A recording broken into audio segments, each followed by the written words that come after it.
ছেলেদেরকে সুসংবাদ দিন, তার মানে বিপদে ধৈর্য ধারণ করতে হবে। প্রিয় ভাইয়েরা, ইন্নামাস সাবরু ইনদা সাদামাতিল উলা। বিপদে আমরা অনেক সময় প্যানিক হয়ে যাই, অস্থির হয়ে যাই, কি করব, হতাশ। না, মুমিনরা হতাশ হয় না, ধৈর্য ধারণ করে। কি করে? কি করে?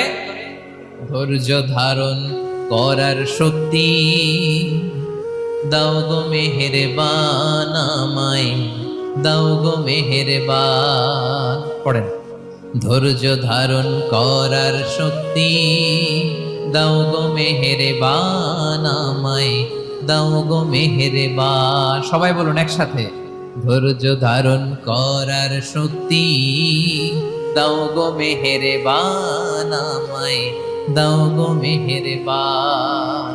বুকের ভেতর ব্যথার নদী বইছে অবিরা, বইছে